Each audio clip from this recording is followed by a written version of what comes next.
신종 코로나 바이러스 감염증이 세계를 강타한 지 1년이 다 되어가고 있습니다. 코로나 바이러스가 미치는 것은 건강에 관한 것이지만 실제적으로는 더 많은 사람에게 건강이 아니라 경제적인 문제를 가져다 주었습니다. 코로나 대유행이 시작된 지난해 3, 4월에 경제적 침체, 또 주가의 폭락이 있었을 때에 앞으로 어떻게 될 것인가 하는 것을 두고서 전문가들 사이에 예측이 있었습니다. 일반적으로 경기를 예측할 때에 알파벳으로 표현을 합니다. VUWLI.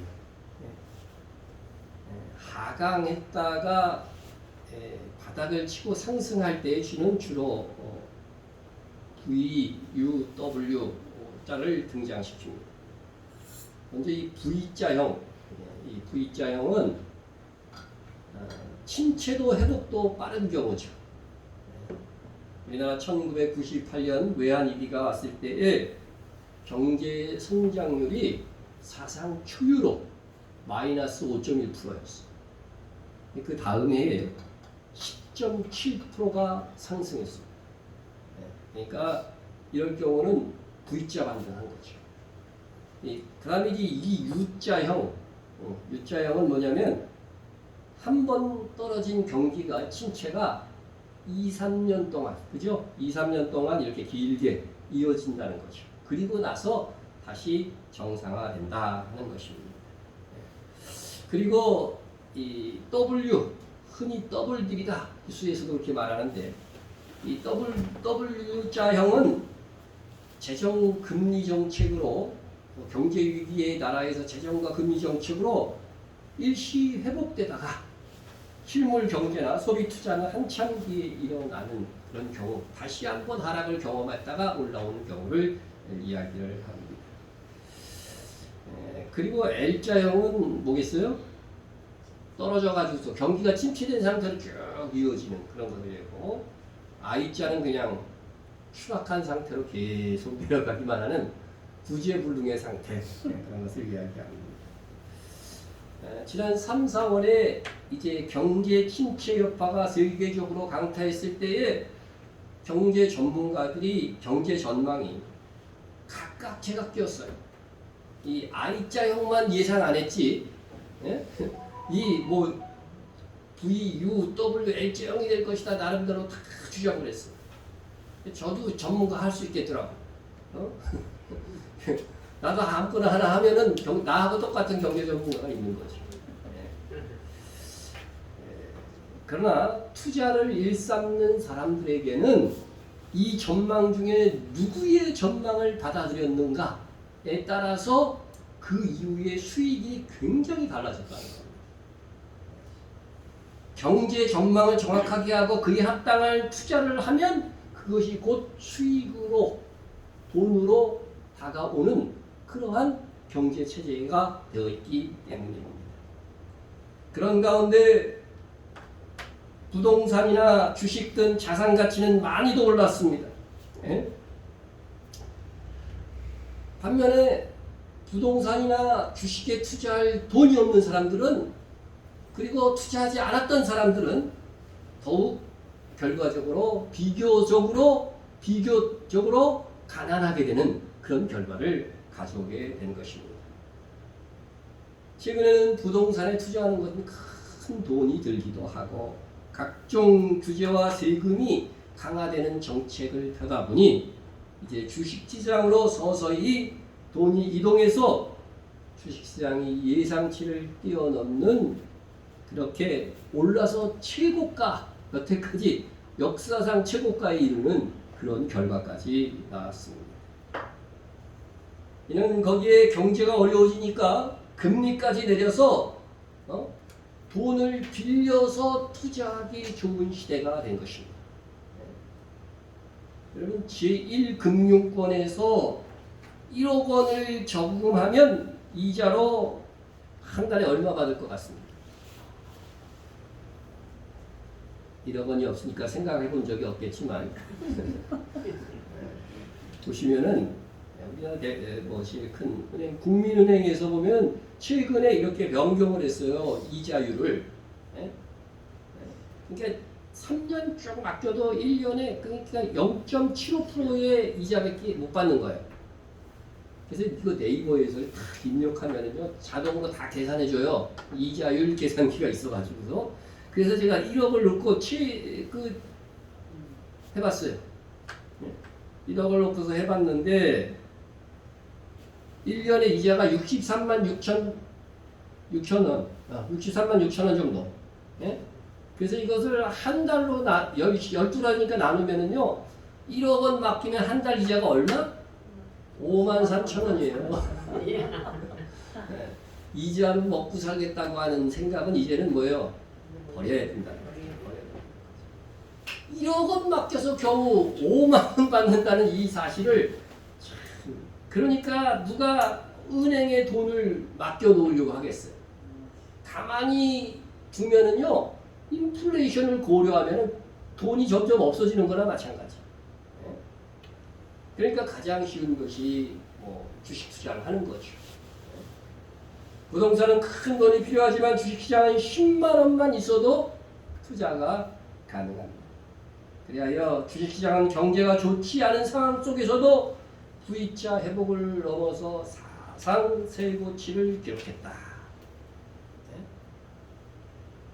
우리나라 대표적인 지수 여기 이건 다우지수예요. 미국 다우지수. 다우지수. 보세요. V자 맞습니까? 네. 그래가지고서 여기가 지금까지 최고위였는데 그것보다도 지금 더 높게 다우지수가 올라갔고 그 다음에 미국에서 나스닥 지수라고요. 기술주나 그런 것들 있죠.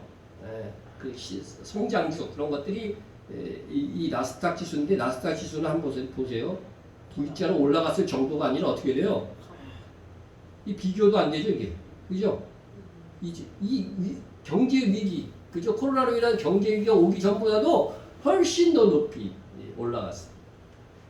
그럼 우리나라는 어떻게 됐을까? 우리나라는 코스피 지수입니다. 이거 코스피 지수. 네? 우리나라도 역시 어떻게 돼요? V자 반등을 했습니다. 그래서 계속 올라왔어요. 네? 계속 올라왔어요. 이렇게 올라왔고 우리나라도 이제 미국 나스닥과 같이 코스닥이 있는데 코스닥도 보면은요 이 기술주들은요 더 급격하게 오른 거예요. 급격하게 오르고 그 이후에 이렇게 오른 것들을 한번 보세요. 네? V자 반등을 하고 사상 최고치. 우리나라 그동안이 2,600이었는데 26,000인가요? 네? 그렇게 됐는데 지금은 2,800? 그 손에서 지금 28,000인지 2,800인지 2,800 같아요. 2,800선에 지금 다다라 있으니까 얼마나 큰 성장을 했는지 모르겠습니다. 이렇게 정말 주식시장은 V자 회복을 한 거죠. 완전. 네? 근데 어떤 전문가가 나와서 하는 말을 들으니까 이 주식시장이 V자 반등을 했는데 그리고 최고치를 계속해서 갱신해 가고 있는데 주식시장에 오른 종목이 많았을까요? 내린 종목이 많았을까요? 이렇게 물어보는 거예요.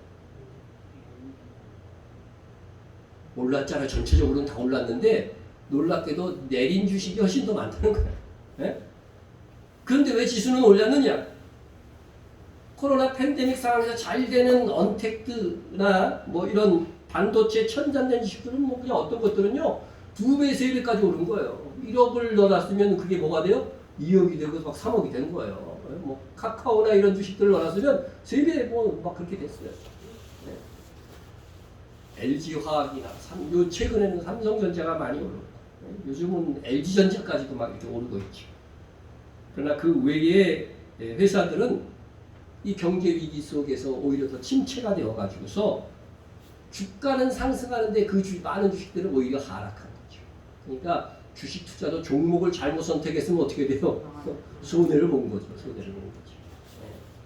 그러니까 오르는 쪽은 오르고 내리는 쪽은 더욱 내리는 현상. 이것이 영어 알파벳에 무엇을 닮았나요? K. 그렇죠. K. 네? 지금까지는 K자형이라는 게 이 말이 없었어요. 그죠? 이런 말이 없었어요. 그런데 새롭게 요번에 결과적으로 보니까 어떻게 돼요? 올라갈 것은 올라가고 내려갈 것은 내려가더라는 거죠. 전체적으로는 회복되었지만 내려가는 것도 훨씬 더 많다는 거죠. 예? 그나마 주식시장은 어떻게 됐어요? 전체적으로도 올랐지만 이 실물 경제 쪽은 전체적으로 하락했어요. 그리고 숙박 및 음식업종, 교육 서비스업, 도매 소매업 등은 주로 이 대면에서 서비스를 하는 이 업종들은 이렇게 피해를 보고 일자리가 없어지고 이렇게 되었어요. 특히 우리나라는요, 자영업의 비중이 큰 나라입니다. 2019년 기준으로 OECD 국가 중에 그리스, 터키, 멕시코, 칠레에 이어서 우리가 5번째로 그 자영업 비중이 큰데 우리나라 자영업 비중이 25.1%입니다. 그러니까 돈을 버는 수단으로서 우리나라 사람들은 4명 중에 1명은 뭐예요? 자영업을 하고 있다는 거예요. 그 정도로 많은 거죠. 많은 거죠. 네? 그러니까 이 코로나 대유행 속에서 누가 피해를 봅니까? 가장 많이 피해를 본 게 자영업자니까 우리나라는 상대적으로 다른 나라에 비해서 어떻게 돼요? 피해 보는 사람의 숫자가 많다는 거죠. 우리나라가 다른 나라보다 피해는 적었어요. 그런데 더 어렵고 힘든 사람들이 더 어려워졌다는 거죠. 그것이 문제예요. 그것이 문제예요. 뭐 다른 나라도 다른 것은 아닙니다. 일본은요, 우리나라 아시아에서는 우리나라 다음으로 자영업이 많아요. 그래봤자 일본은요, 일본의 자영업은 10.3%밖에 안 돼요. 우리나라의 41%밖에 안 되는 거죠. 네. 그래서 이 미국 같은 경우는요, 미국, 뭐 노르웨이 이런 미국은 보니까 6.3%로 자영업 비중이. 그러니까 어려워졌다 그래도 6% 사람들만 고생을 하는데 우리나라는 무려 25%의 사람들이 정말 생존의 위기에서 있다고 하는 거죠. 있다고 하는 것이죠. 그래서 이 사회적 거리두기로 식당이나 카페나 뭐 이렇게 이런 사람들은 거의 폐업 수준에 이르렀고 실제로 문을 닫기도 했습니다. 거기에다가 미국이나 유럽, 일본 등은요, 국가에서 개인들에게 돈을 막 줬어요. 그죠? 미국은 무려 1,000만 원이 넘는 지원금을 줬고, 그죠? 뭐 2차, 3차 해갖고 요번에도 며칠 전에 보니까 $600, 그죠? 600, 그러니까 600달러니까 600만 원은 최소한 넘는 거지. 예? 그 정도 받으면 살만하지 뭐. 그렇게 막 지원을 했어요. 우리나라 얼마 지원했어요? 예, 뭐 우리 집에 다 받은 거면 40만 원 받았나? 그것도 우리나라는 정부이 지원을 하려고 하면은 뭐 사회주의니 하면서 떠드는 인간들이 많아가지고 이게 쉽게 되지를 않아요. 그러다 보니까 자영업자들이 받는 고통이 최악의 수준에 이르고 있는 것입니다. 거기에다가 우리나라의 가계빚은요, 크게 빚을 내갖고 그냥 집을 얼마나 샀는지 전 세계에서요 독보적인 일이에요. 독보적인 일. 네? 다행히 우리나라가 국가 부채, 네? 국가 부채는 적어요. 이건 또 아주 적은 나라인데 OECD 국가 중에서 보면 이게 잘 보시면 일본이 세계 최고예요. GDP 대비 237%. 지금은 한 240%도 넘었어. 근데 우리나라는 40% 수준에 지금 머물고 있어요. 한참 밑에 있어요. 그러니까 그래도 경제 규모가 큰 나라 중에는 가장 우리나라가 국가 부채가 적은 나라입니다. 그러면 어떻게 해야 돼요? 국민들이 빚이 많으면은 국가가 조금 빚을 내서라도, 그죠? 백성들이 잘 살 수 있도록 이렇게 나눠줘야 되는데, 나눠주는 거에 대해서 이렇게 아주 그냥 또 반대 의견들이 워낙들 많으니까 이것도 쉽게 하지 못하고 있는 상황입니다. 자영업 비중이 세계 최상위 그룹의 가계빚이 독보적인 세계 1위. 네? 여러분 한번 가계빚 보실래요? 가계빚 보면 우리나라가 세계 1위예요. 우리나라는 1위를 그렇게 좋아해. 근데 97.9%로 이렇게 나와 있는데 지금은요, 지금 101%까지 올랐어요. 101%. 네? 지금 더 올랐어요. 이거 이제 통계표가 이게 나온 게 3월달까지밖에 없었는데 지금은 더 올랐어요. 세계 최초로 GDP 국가 총 그 1년 생산량보다도 더 많은 빚을 빌린 나라는 우리나라가 최초입니다. 역사상 최초예요. 네? 최초. 이것의 결과는 결국 어려운 사람이 더 어렵게 될 수밖에 없고 앞으로요 부동산이 우리나라 하락하기만 하면은요 정말 우리나라 경제는 심각한 위기에 처할 수밖에 없습니다. 그래서 지금 투자 개념으로 집을 사고자 하는 사람들 지금 최근에 집 산 사람이 30대가 최고 많대. 보니까 월등히 30대가 많은데 앞으로 그 집을 팔아야 할 때가 언제인지 알고 사야 되는 거죠. 제가 이 분야의 전문가는 아니지만 한번 상식적으로 생각해 보면은 지금 우리의 이 아파트 특별히 집 사줄 사람들이 한계에 이르고 있다고 하는 거. 그리고 인구가 이제는 줄기 시작한다고 하는 거. 우리나라는요 2008년을 기점으로 인해서요 주택 보급률이 100%를 넘었어요. 그러니까 우리나라 사람들이 다 1가구 1주택만 가지고 있다고 한다면 모든 사람이 집을 갖고도 남은 거죠. 남아있는 빈집이 있어야 되는 거죠. 그러나 한 사람이 많은 주택을 보유함으로 인해서 서로 지역에서는 집이 계속 모자라는 그러한 현상이 일어나는 것입니다. 하지만 분명한 것은 주택 보급률이 100%가 넘기 때문에 어딘가에는 지금 빈집이 있는 거죠. 그래서 앞으로 짓는 집들은 뭐 3기 신도시를 또 짓는다고 막 그러는데 앞으로 짓는 집의 숫자만큼 어떻게 돼요? 어딘가에는 또 빈집이 그만큼 늘어날 수밖에 없는 그런 구조라고 하는 겁니다. 그뿐 아니라 어느 나라나 집이 남아 돌아가도요. 그 집을 살 수 있는 능력이 없는 사람들이 있기 마련입니다. 미국에서 집 살 능력이 안 되는 사람한테 막 대출을 해줬어요. 신용도 그렇게 안 좋은 사람한테 막 대출을 해줘가지고서 그게 그 거품이 꺼지면서 일어난 게 뭐예요? 2007년 말부터 시작한 2008년 서브프라임 모기지 사태가 터져갖고 이게 세계적 경제 위기가 돼갖고 우리나라까지 그냥 그때 위기를 당해서 그때부터 우리나라 집값이 하여튼 7, 8년 동안 내려간 거 아니에요. 그래서 그 나라의 경제적 상황에 따라서 한 나라의 자가로 집을 소유하는 사람들의 수는 일정 수준을 넘기게 되면 좀 위험해지는 거죠. 지금까지의 결과가 그랬다는 거죠. 근데 선진국에서의 자가 비율이 얼마였냐면요. 60에서 62% 정도. 60에서 62% 정도. 그 정도가 자기 집을 가지고 있는 사람. 자기 집을 갖고 있는 사람. 근데 우리나라는 이미 그 근처까지 이르렀습니다. 그래서 2019년 기준으로 보면은요, 이미 61%가 자기 집을 가졌어요. 60에서 자기 집을 갖고 있어. 그러니까 선진국 수준에 이르는 거죠. 지금 어느 나라도 이 이상 넘어가지고 뭐 70% 자가율을 갖고 있다든가 그런 나라는 없거든요. 그러니까 이미 집 사줄 만한 사람들은 다 집을 샀다. 그런데도 우리나라에서 뭐요? 이 집값이 오른다고 그러니까 이 사람들이 탐욕과 불안감에 자꾸 집을 살고자 하니까 이게 수요가 자꾸 있는 거예요. 수요가. 그러니까 집값이 오르는 거죠. 그래서 집을 살 경제 수준이 이르지 않았는데 억지로 영끌해서 집을 사는 겁니다. 영끌해서 집을 사는 겁니다. 그럼 이게 나중에 어떤 현상이 일어나겠냐면요. 예를 들어서 이제 이 아파트를 샀는데 70%, 뭐 10억짜리 집이었다고 그래 생각해 보세요.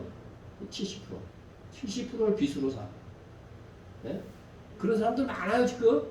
70%도 이게 80%, 90% 되는 사람도 많아. 그래서 이제 이 3억을 여기에 자기 돈이에요. 근데요, 우리가 2010년, 13년 이때요, 한 30%, 40%막 하락했어요. 강남 집값들이요. 네? 만약에 이 집값이 30% 하락하면 어떻게 돼요? 이 사람은 자기 돈이 있는 거예요, 없는 거예요? 없는 거예요. 그래도 나중에 집값 오르게 계속 갖고 있을 수 있느냐 이 사람이. 이렇게 되면요 빚만 있는 거잖아요. 그럼 은행에서 이 7억을 달라고 그래요. 절대로 그냥 안 둬요. 은행은요 그때부터는 늑대가 됩니다. 경매에 넘겨버려요. 그래서 막 경매에 나오고 자기 이게 일명 말하는 이제 벼락부자가 아니라 벼락거지가 되는 겁니다. 이게 예? 벼락거지가 되는 거예요. 이런 여러 현상이 지금 일어나고 있으니까 앞으로도 이게 잘못하면요 K자형 이 반등 회복이 일어날 수 있다는 거죠. 집 가진 사람이 오히려 벼락거지가 될 수 있는 그런 환경이 될 수 있다고 하는 것입니다. 네? 그리고 앞으로도요 지금 보면은 이제 1가구 2주택을 가진 사람이 집을 사게 되면은 취득세를 얼마 내는지 아세요?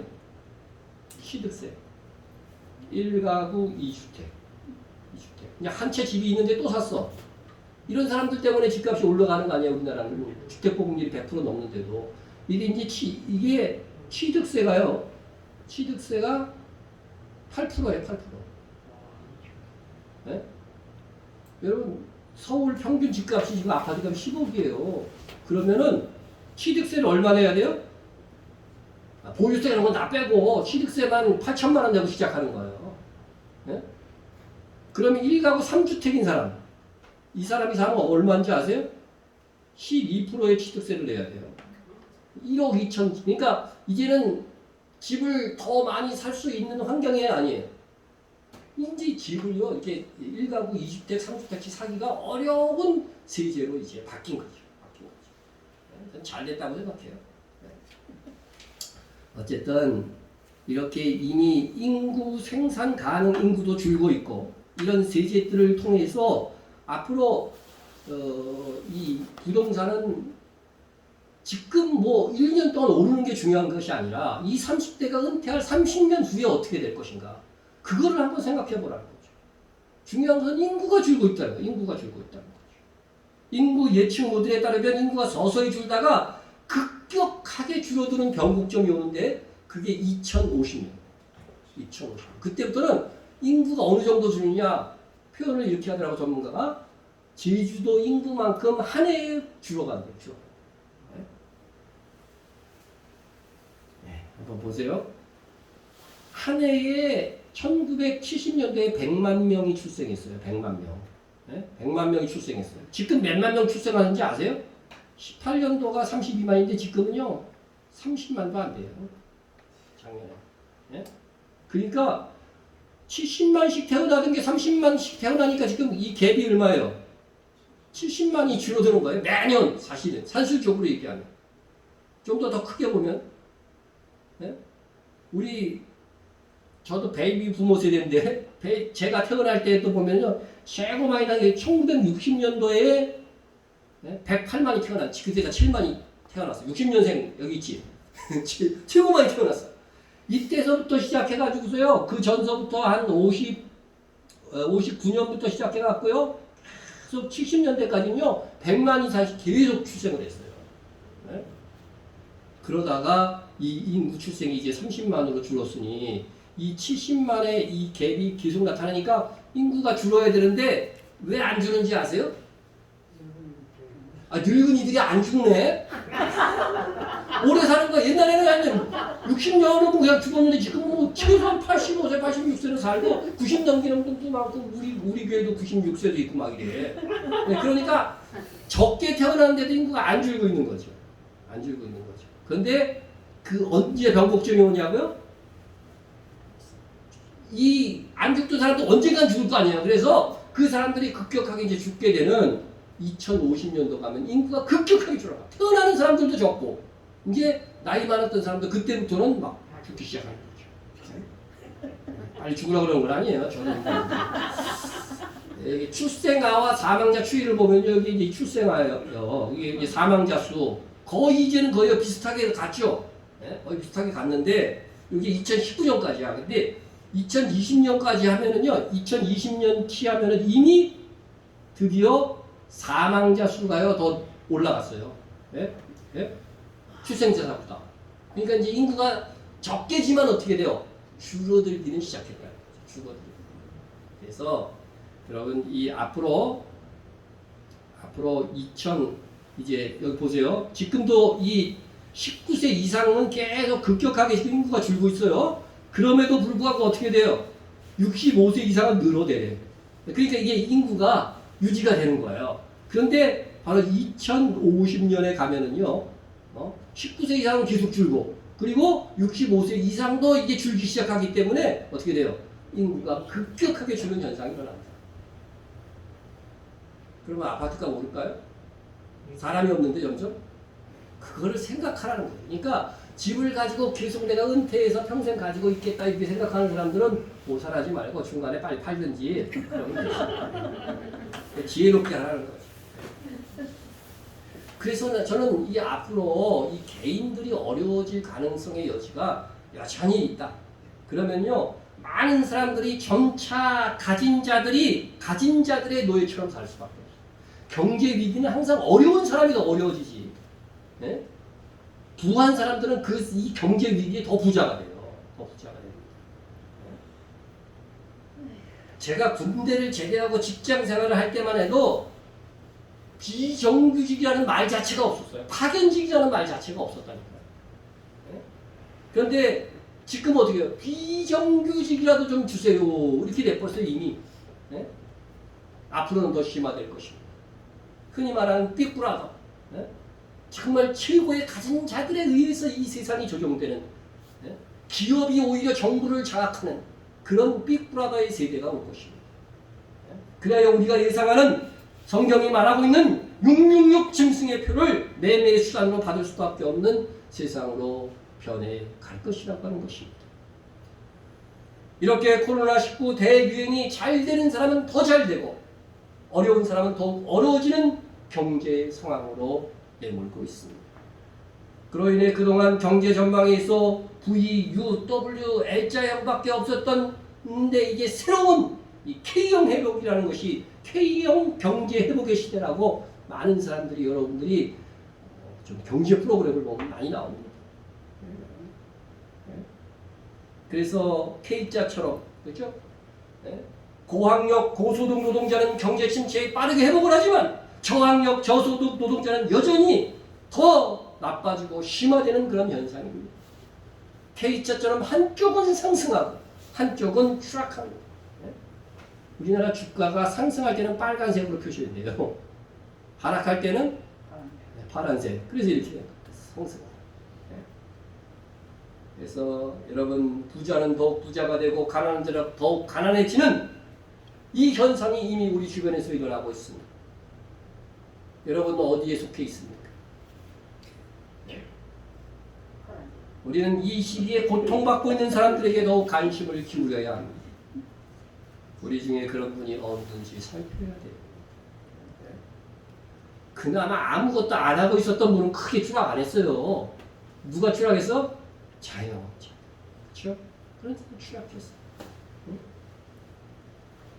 여러분 K 이 상단과 하단의 진행 방향이 알파벳 K자처럼 벌어지고 있는 세상입니다.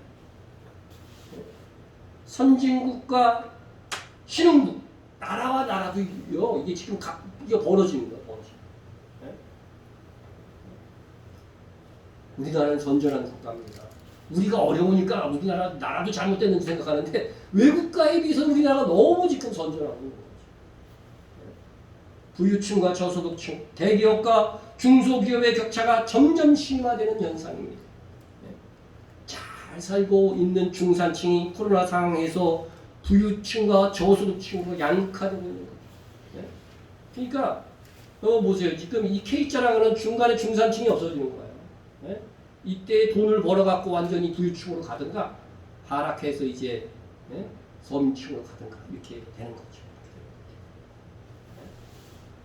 주식이나 부동산이나 이런 거 안 한 사람들은 그냥 추락하는 거예요. 한국은행 총재조차도 경기 회복이 되더라도 앞으로는 K자형 회복이 될 것 같아 우려된다고 하는 말을 했습니다.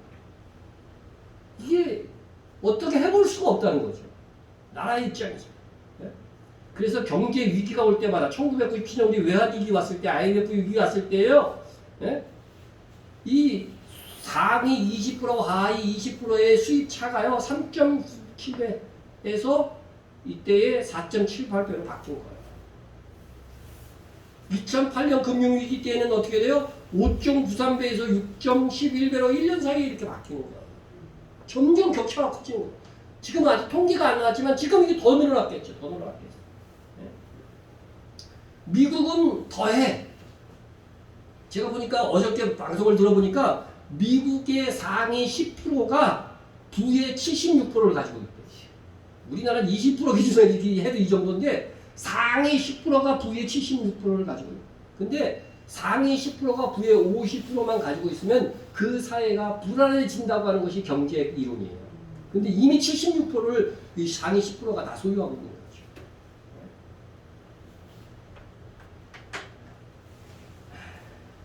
상승하는 사람들이 있는 가운데 나는 하락한다는 것은 상대적 박탈감이 더욱 커집니다. 그런데도 세상은 점점 약자에게 더 고통스러운 세상으로 변화가고 있습니다. 우리도 점점 더 살기 어려지는 약자의 계열에 속할 수 있습니다.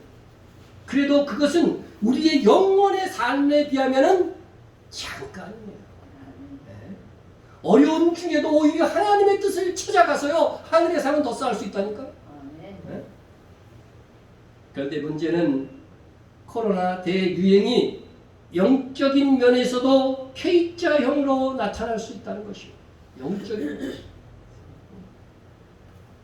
우리나라에서는요 빨간색이 그 흑자 상승할 때의 표시예요. 근데 미국은 우리나라하고 또 정반대야. 예? 이 파란색이 올라갈 거야. 이게 미국 거 갖고 거예요.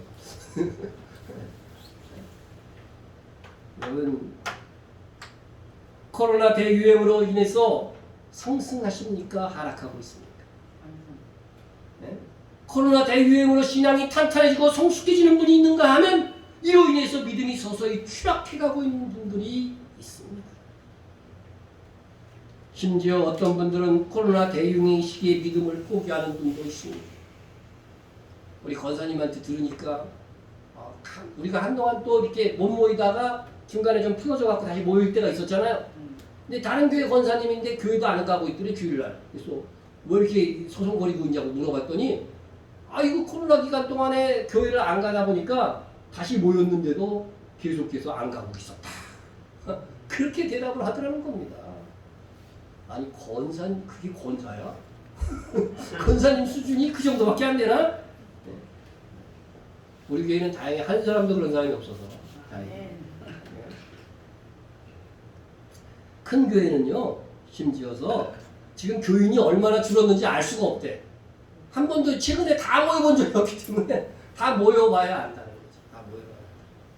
네. 코로나 대유행이 팬데믹 상황이 종료되면 그동안 교회에 나왔던 많은 분들의 실상이 드러날 것입니다. 여러분은 이 시기에 더욱 상승하는 신앙이었습니까? 침체한 신앙이었습니까? 그리고 앞으로 상승하는 신앙을 가질 것입니까? 침체되는 이 신앙에 머물 것입니까? 항상 위기의 상황은 하나님께서 우리를 시험하는 무대입니다. 네? 주께서 시험을 받으시고 공생애를 시작하시죠. 그 뭐를 보이시는 거예요? 그와 같이 우리 팬데믹 상황에서 하나님께서 내신 이 시험에 홀로 서는 이 신앙에 잘 통과했는가를 통해서 이후 하나님께서 나를 얼마나 쓰실 만한 일꾼인가 그것을 결정하실 겁니다. 네? 교회도 마찬가지고 개인도 마찬가지입니다. 지금은 어쩌면 있는 믿음을 지키는 것만으로 잘하고 있다고 스스로 위안할 수도 있습니다. 그러나 그런 자세로는 믿음조차 제대로 지킬 수가 없습니다. 오히려 이때 더욱 주님을 의지하고 더욱 기도하시고 말씀을 가까이 하세요. 그렇게 하지 않으면 오히려 침체를 경험하게 될 것입니다. 여러분 홀로 자기 신앙을 지킬 수 있는 건강한 신앙인이 되어야 돼요. 모일 수 없는 상황에서 더욱 자기의 믿음을 지키려는 처절한 노력이 있어야 됩니다. 그렇게 단련되어 가는 성도는 하나님께서 사용하실 수 있는 정금 같은 그릇으로 나오게 될 것입니다. 하나님께서는 이 시기를 견뎌내고 오히려 단단하고 성숙한 신자가 된 그를 사용하실 것입니다. 아멘. 우리 교회가 이 시기에 적어도 단 한 명의 나고자도 나오지 않기를 축원합니다. 아멘. 그리고 여러분이 있는 자리에서 나의 믿음이 떨어지지 않도록 부단히 기도하고 부단히 경건의 훈련을 해야 합니다. 그러할 때에 우리 주님께서 기뻐하시고 더 일할 수 있는 복을 내려 주실 것입니다. 아멘. 여기까지가 서론이었습니다. 서론에 비해서 본론은 짧으니까. 예수님께서 다시 오실 때에 예수 그리스도인 종인 우리에게도 심판이 있을 것입니다. 그 심판도 K자형 심판이 될 것입니다. 예수님께서 예루살렘으로 향하사 이제 곧 십자가에 못 박혀 죽으실 날이 다가오셨습니다. 그런데 예수님을 따르는 유대인들, 제자들까지도 예수님이 십자가에 못 박혀 돌아가실 것이라는 것은 꿈에도 생각하지 못하고 이제 곧 하나님의 나라가 이루어질 것으로 생각하고 있었습니다. 말씀을 보세요. 인자가 온 것은 잃어버린 자를 찾아 구원하려 함이니 그들이 이 말씀을 듣고 있을 때의 비유를 더하여 말씀하시니 이 비유를 말씀하신 이유가 이거예요. 이는 자기가 예루살렘에 가까이 오셨고 그들은 하나님의 나라가 당장에 나타날 줄로 생각합니다.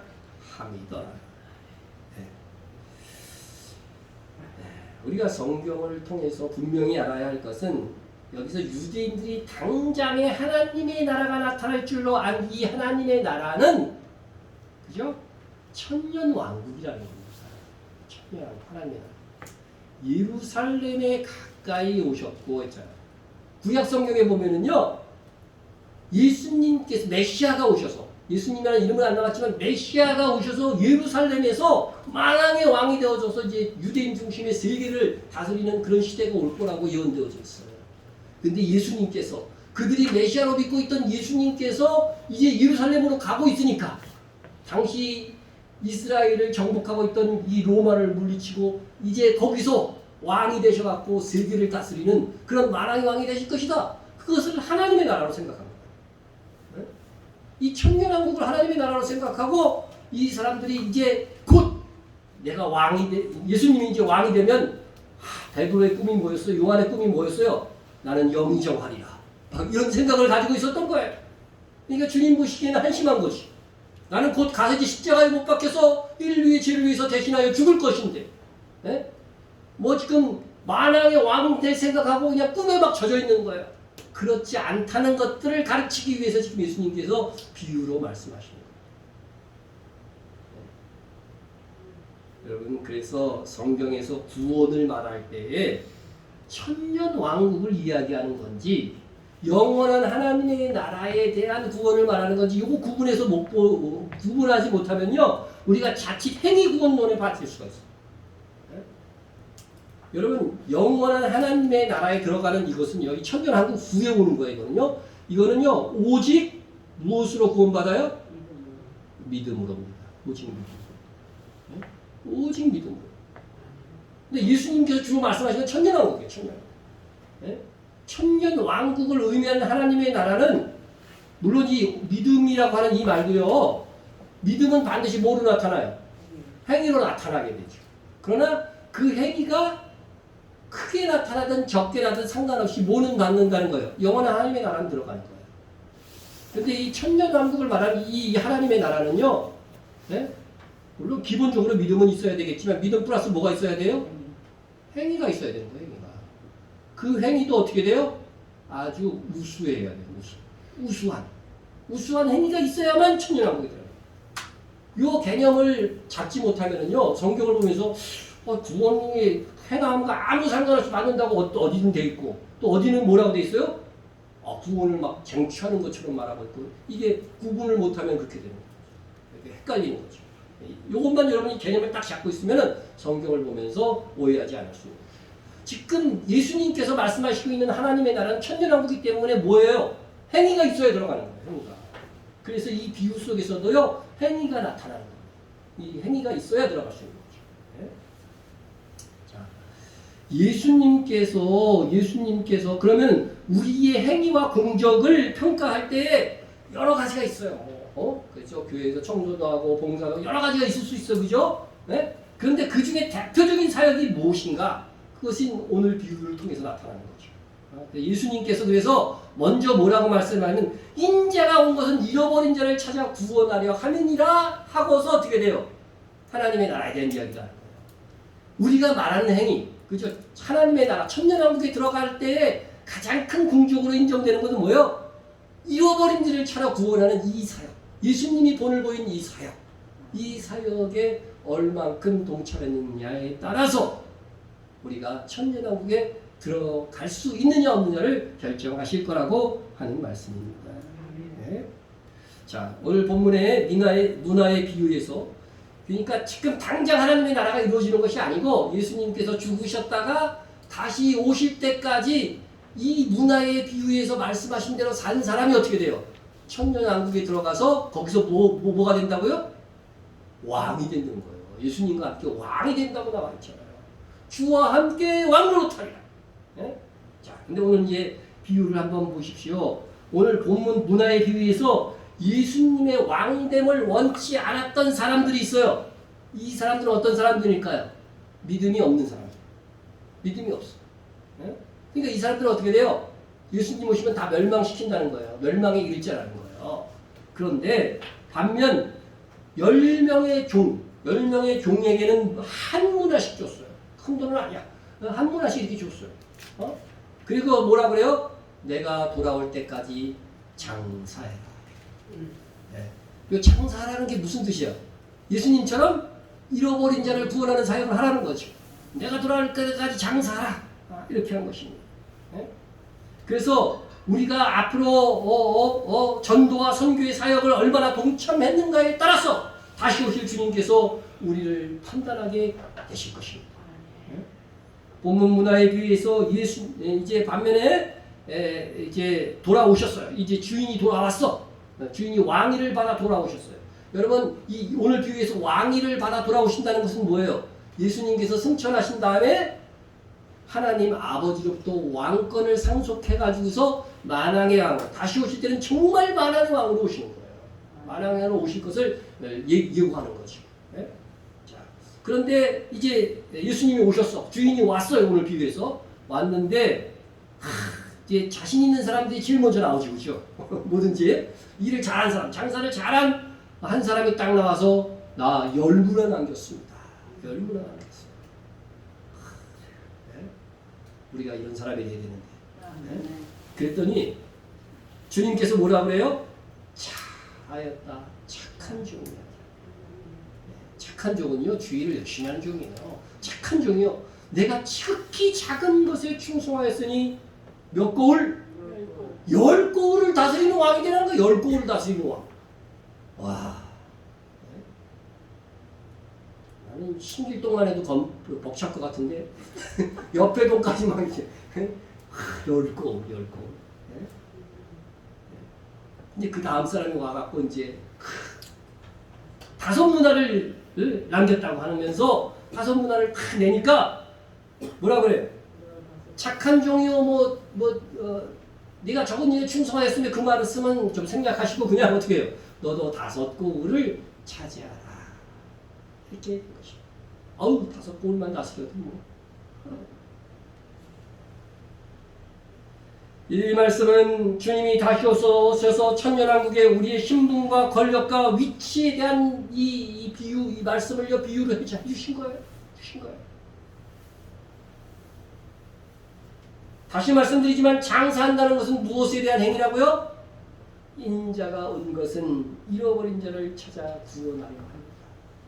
이 말씀과 같이 생명을 구원하는 사역을 잘 감당하는 사람. 네? 그러니까 우리 교회가 이 성교 열심히 하는 것은 여러분들은 덤으로 막 들어가고 있는 거야 지금. 네? 덤은 아니지. 기도도 하고 헌금도 하고 있으니까. 네?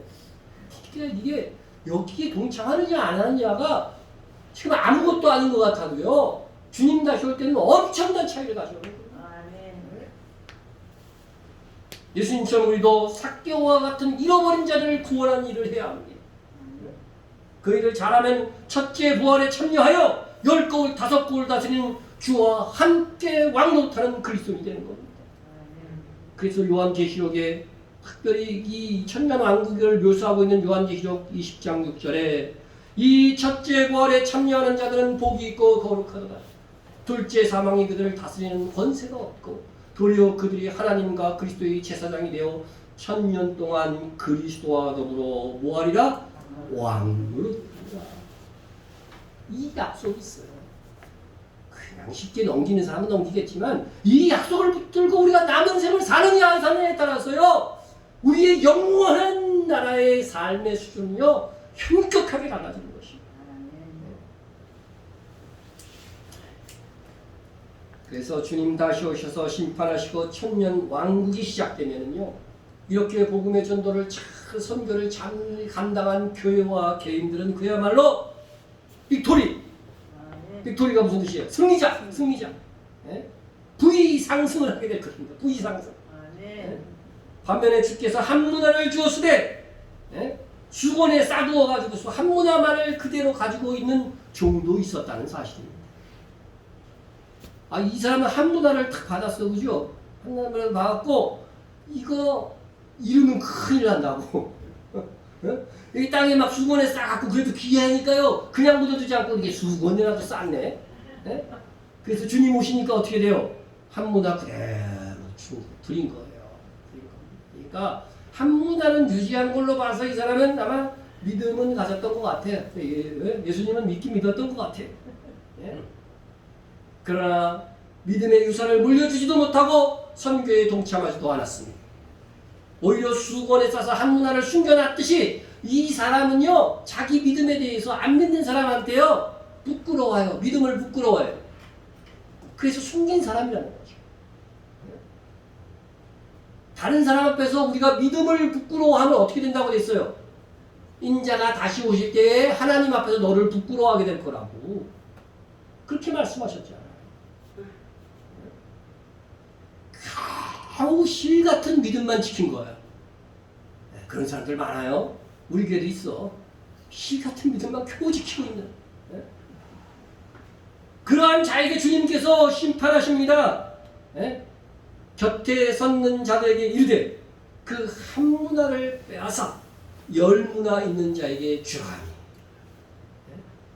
그러니까 한 고을 정도는 다스릴 것으로 모든 우리 그 성도들은 계획하신 거예요. 근데 한 문화만 딱 남겼을 경우에는 어떻게 돼요? 너는 천년왕국에 들어올 수 없어 이렇게 되는 거예요. 10문화 있는 자에게 주라 그런 것입니다.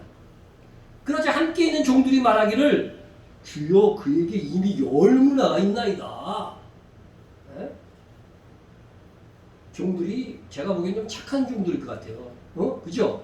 아 그래도 한 문화라도 잘 그냥 유지해서 드리지. 왜 그 10문화 있는 사람, 그것도 제일 많은, 그죠? 10거울 다스리는 사람에게 하나 줘갖고 11거울 다스리게 만드느냐? 종들의 입장에서는 그런 거죠. 다른 종들은. 그러나 그때 주인, 곧 다시 오실 주님께서 이렇게 말씀하실 것입니다. 주인이 이르되 내가 너희에게 말하노니 무릇 있는 자는 받겠고 없는 자는 그 있는 것도 빼앗게. 정말 완전히 K자형 심판을 말씀하고 있습니다. 있는 자는 더 흥할 것이고 없는 자는 그 있는 것조차 빼앗기게 된다는 것입니다. 천년왕국에서 기본 한국을 왕노릇 쫓아도 빼앗기는 자들이 있을 것입니다. 그들은 천년왕국에 동참하지도 못할 것입니다. 첫째 부활에 참여하지도 못할 것입니다. 마지막 부활에 겨우 부활해갖고 영원한 하나님의 나라에 가는 거죠. 영원히 왕노릇은 못하는 거죠. 예수님께서 달란트 비유를 통해서도 비슷한 말씀을 하셨습니다. 마태복음 24장에 보면 주님이 다시 오실 것에 대한 말씀을 하십니다. 다시 오실 때 어떤 징조들이 있을 것이고 다시 오시고 나면 어떤 일이 있을 것이다. 그렇게 말씀하시고 바로 다음 장 25장에서는 바로 천년왕국에 들어갈 자들에 대한 심판에 대해서 말씀하십니다. 그때도 이 같은 말씀을 하십니다. 무릇 있는 자는 받아 풍족하게 되고 없는 자는 그 있는 것까지 빼앗기리라. 빅토리, 승리자가 되고자 하십시오. 아멘. 그러면 어떻게 해야 돼요? 우리의 삶 속에서 지금 절제하는 삶이 있어요. 절제하는 삶. 네? 이기기를 다투는 자마다 모든 일에 절제하나니 그들은 썩을 승리자의 간을 얻고자 하되 우리는 썩지 아니할 것을 얻고자 하노라. 아멘. 세상에서요 정말 이 멸관을 세상에서도 받을 수 있어요. 그러나 그것은 썩는 거라는 거예요. 이 세상 끝나면 없어지는 거야. 여러분 죽을 때 누가 그냥 돈 갖고 가는 사람 만나요? 없어요. 한 명도 없어요. 그러나 우리가 받은 이 멸관은요 영원히 썩지 않는다는 거예요. 영원하다는 거예요. 영원하다는 거예요. 아멘. 그러니까 지금 우리의 삶은 너무나도 중요하다는 거예요. 그 말씀을 하고 계시는 거죠. 여러분 다시 오실 주님 앞에 면 문화를 내어 놓으실 것입니까? 겨우 믿음만 유지한 한 문화를 내어 놓으려 하십니까? 아니면 나의 공적이 드러나는 5문화, 10문화를 내어 놓을 것입니까? 분명히 성경에는 그리스도의 심판대가 있다고 얘기하고 있죠. 정확하게 그리스도의 심판. 주님 다시 오실 때 심판대에 우리가 선다는 거예요. 믿는 자들에게도 K자 심판이 있는 겁니다.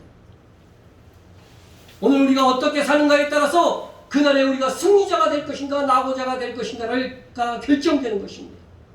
여러분 중간이 없어요. K자예요. 중간이 없습니다. 이제 나의 삶을 나의 남은 인생을 어떻게 살고자 할까? 누군가 방송에 나와서 이런 말을 하더군요. 10년이 지나도 20년이 지나도 2020년은 그립지 않을 거야. 2020년은 그립지 않을 거라는 거야. 네? 나는 그리울 것 같은데. 왜냐하면 2020년은 참 생각하기조차 싫다는 거야. 그리운 해가 아니라는 거죠. 네? 뭐 때문에? 코로나 대유행 때문에. 네? 그런데 2021년 해가 바뀌어서도 코로나 대유행은 지속되고 오히려 더 번져가고 있습니다. 우리가 자유롭게 모일 수 없는 이 시간은 시험의 시간입니다. 나의 믿음을 강제하고 지켜보는 이가 없습니다. 우리가 이 시험의 무대에서 내 믿음을 지킬 뿐만 아니라 여전히 변함없는 복음을 장사하는 선교적 사명을 감당하고 아멘. 서로 사랑하고 서로 격려하고 주일에 충성한다면 주께서 다시 오실 때에 비교할 수 없는 하늘의 상으로 갚아주실 것입니다. 아멘. 우리 한번 통성으로 기도하겠습니다. 이 사회의 약자들, 어렵게 된 약자들을 위해서 한번 기도해 주시고요. 우리 주변에 있는 영적인 어린아이들을 위해서 중보해 주십시오. 그리고 주 안에서 영혼이 잘됨 같이 모든 일에 잘되고 강건하도록 여러분 자신을 위해서 기도해 주십시오. 영혼은 잘 안 되는데 다른 것이 잘 되면 이거는 복이 아닙니다. 영혼이 잘 되지. 지난 한 해에 대한 감사와 새해 결단에 대해서 기도해 주시고요. 우리가 우리 교회의 선교를 위해서 또 나라와 민족을 위해서 여러분의 가정과 교회를 위해서 기도하겠습니다. 통성으로 기도합니다.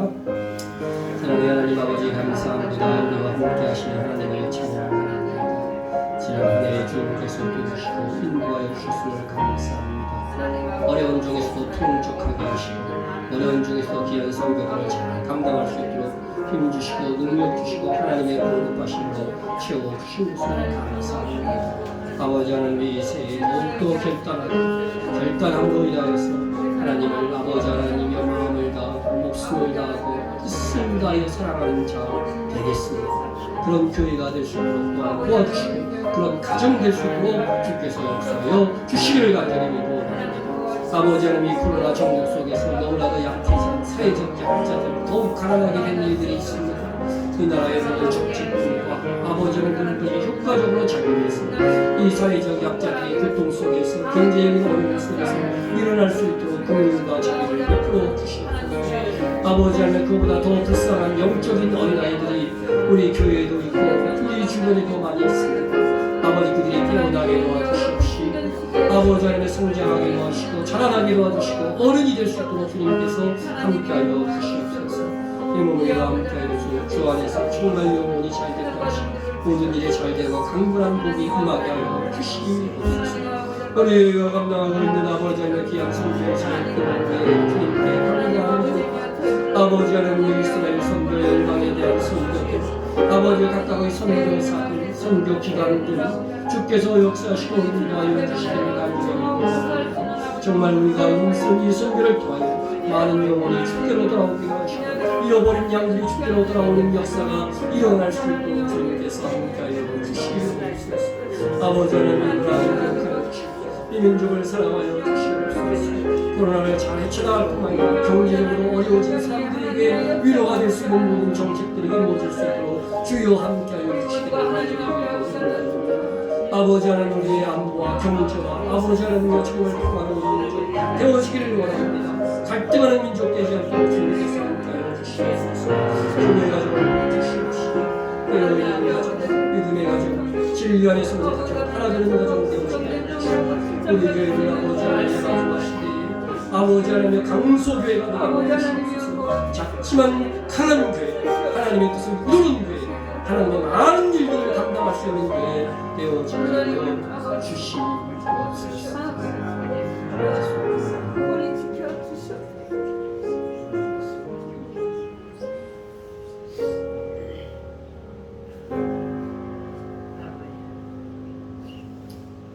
모든 생명의 창조주이시고 온 세상 만물을 다스리시는 하나님, 코로나19로 인한 세상과 일상의 혼란 속에서 우리는 여전히 연약한 피조물임을 깨닫습니다.